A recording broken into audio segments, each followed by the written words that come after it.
Saludos amigos de Noticias CR, bienvenidos y bienvenidas a esta sección en esta noche y para ello tenemos una invitada de honor, una gran compañera, una gran persona a la que voy a pedir que se presente. Geraldine, ¿cómo estás? Pura vida. Hola, mucho gusto a todos. Mi nombre es Geraldine Rodríguez, soy docente de matemática. Trabajo actualmente para el Colegio Nocturno de Guásimo y también para el Colegio Técnico Profesional de Pocosí, Muy, ambos en la zona de Guapiles. muy bien.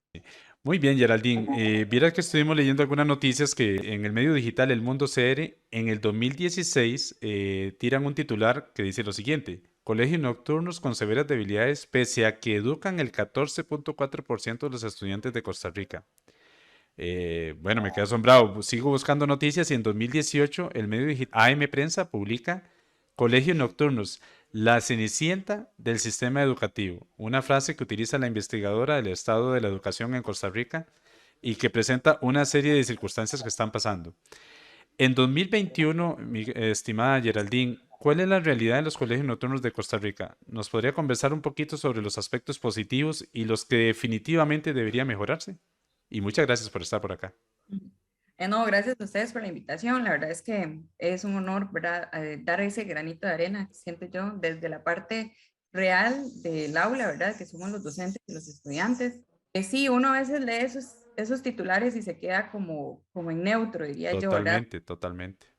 Porque uno siente que, si bien es cierto, ¿verdad? Uno se pregunta cuáles son las causas de precisamente esas debilidades que ellos dicen, ¿verdad? Que ellos mencionan.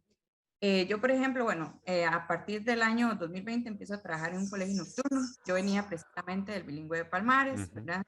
Dos realidades completamente diferentes, la diurna y además del Valle Central versus la nocturna de una zona como Guapiles, ¿verdad? Guásimo en ese caso. Yo ingreso a dar mis clases y me doy cuenta de que no estamos preparados para atender dos tipos de población completamente diferentes, que se nos prepara solamente para atender jóvenes, ¿verdad? Y que se nos deja mucho de lado la parte de andragogía. Sí, entonces yo ingreso, ¿verdad? Y doy las clases como siempre las he dado en un colegio diurno y de jóvenes y empiezo a sentirme frustrada, ¿verdad? Porque mis estudiantes no me entienden, porque yo me veo presionada a cumplir con un programa, con Ujú. unos que son exactamente iguales que los que se tienen en un colegio diurno. Entonces, yo empiezo a cuestionar cómo hago para poder lograr que mis estudiantes entiendan, que comprendan, más en matemática, ¿verdad? Que por siempre la sociedad nos ha estigmatizado como esa materia difícil, costosa, ¿verdad? Entonces, mi director, que juega un papel muy importante en ese momento, él me dice, no, digamos, tranquila, aquí las cosas son muy diferentes, usted está trabajando con adultos, ¿verdad? Tenés que ser un poco más flexible, tenés que explicar un poco diferente. Si bien es cierto, tenemos que cumplir con contenidos, hay que bajar un poquito el nivel. Ujú. Entonces, empieza también la parte de investigación de cómo tratar a la población adulta, qué podemos dar, qué no podemos tratar, ¿verdad? La parte de conocimientos previos juega un papel súper importante.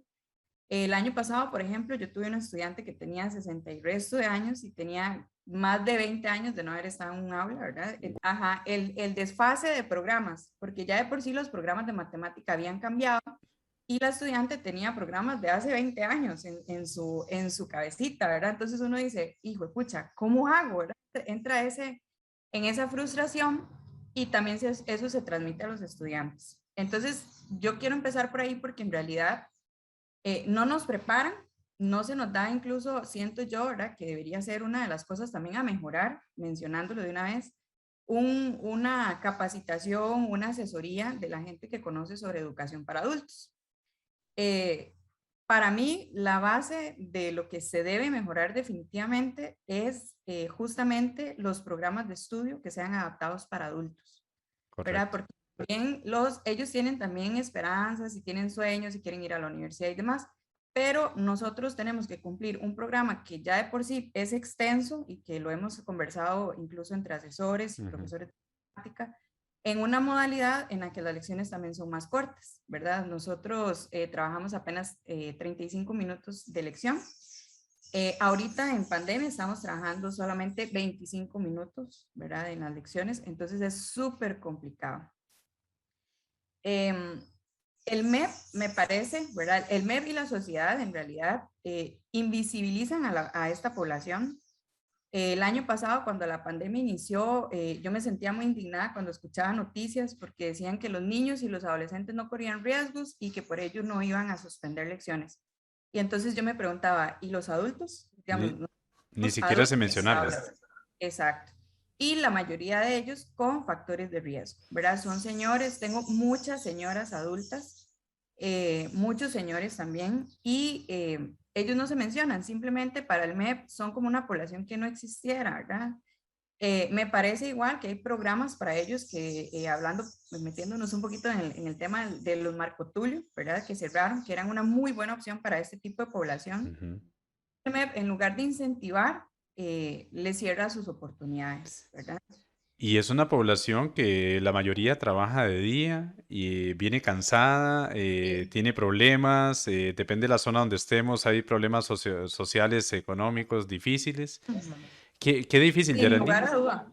Qué- qué- Estudiantes, por ejemplo, hace poco, ¿verdad? Yo los veo llegar cansadísimos, trabajan en la construcción de la Ruta 32, mm, y, ¿verdad? Desde las 5 de la mañana hasta las 4 o 5 de la tarde bajo el sol, a veces bajo la lluvia, y ellos van y estudian de 6 a 10 de la noche.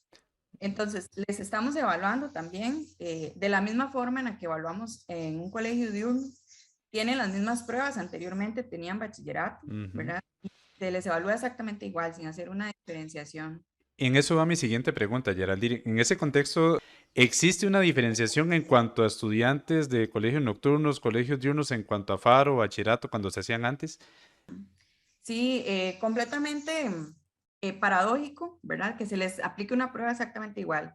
El MEP insiste en que no, ¿verdad? En que son diferentes, pero lo que le cambian son los enunciados. Correcto. Porque, para que no sean iguales los de día y los de la noche, porque se copian y todo, ¿verdad? Toda la historia que ya conocemos.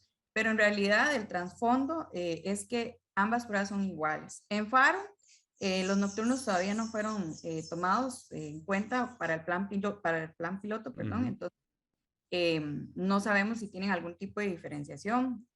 Vos sabes que la información siempre nos llega el día El, antes. No, yo siento que no hay diferencia y tienen que ser igualmente, tienen que cubrir los mismos temas, los mismos contenidos.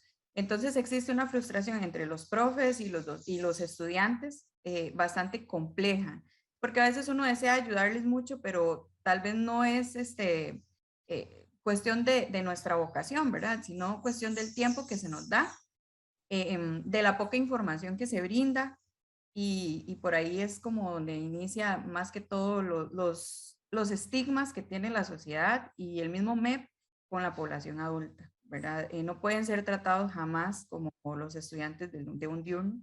Son personas adultas, trabajan, tienen familia. Yo tengo señoras que tienen hijos que dejaron de estudiar tal vez porque se casaron jóvenes y ahora quieren retomar. Eh, Cosas positivas de la educación para adultos, el gran ujú. aprendizaje que ha sido para mí estos 2 años, el desarrollo humano que creo he tenido, ¿verdad? Con ellos, porque uno intenta ponerse en los zapatos de esas personas. Señoras que pasan todo el día con sus esposos, trabajando, tienen que dejar comidita hecha, tienen que dejar los chiquitos listos para dormir y después venirse a trabajar. Y saber que muchos le dicen a uno, profe, es que yo quiero entrar a una universidad. Ah, Y que los contenidos que usted está cubriendo, usted sabe que en un posible examen de admisión, pues van a tener demasiados problemas. Entonces es muy complicado, pero es también muy enriquecedor. Yo esperaría que el MEP los tome más en cuenta, ¿verdad? Ejemplo, que es algo que no iba a mencionarte antes, tienen esa frase encasillada de que son personas tal vez vagas, ujú. colegios problemáticos. Incluso yo cuando me nombraron, yo decía, uy, Dios, voy para un nocturno y en Guapiles, ¿verdad? Y no, todo lo contrario, juega mucho el papel de los directores, de la parte administrativa, el apoyo que a ellos se les brinde y sobre todo la parte de verdad de los docentes, ¿verdad? Que queramos ser personas con ellos, más que docentes, personas, porque son realidades muy diferentes al día. Y me parece que, por ejemplo, en los colegios nocturnos, la parte de trabajar a distancia con ellos ha sido para ellos un factor súper importante. Mm, Ahí sufrieron cambios en sus horarios, cambios en sus salarios, y que necesitan trabajar a distancia y eso les ha permitido lograr obtener un título de bachillerato este año, ¿verdad? Si Dios lo permite, todo sale bien de aquí a diciembre. Ujú. Y son cosas que deberían quedarse y creo que el MEP pues debería tomar en cuenta esas situaciones, ¿verdad? Geraldine, Completamente. muchísimas gracias por su tiempito, por acompañarnos desde la provincia de Limón, desde Guápiles, desde Guásimo, ¿verdad? Guásimo, ¿verdad? Guásimo, Ah, sí. perfecto. Entonces, muchísimas gracias, le deseo los mejores éxitos y nos estaremos viendo en unas próximas entregas. Con muchísimo gusto, siempre que pueda colaborarles. La verdad es que es un placer y felicitarlos porque el programa de verdad es muy enriquecedor, tanto para nosotros como docentes, que nos da el chance de liberar un poco esto que queremos decir y dar a conocer y que ojalá las personas lo vean y de verdad intenten también investigar por su parte y ver que la realidad de lo que se dice tal vez en una televisión, en una conferencia, es muy diferente a lo que vivimos en las aulas. Como un Muchas gracias, mensaje, seamos críticos, muchos ¿verdad? éxitos. Definitivamente. Muchas gracias, Geraldine, pura Sí. vida, muy amable. Bueno, a ustedes. Gracias.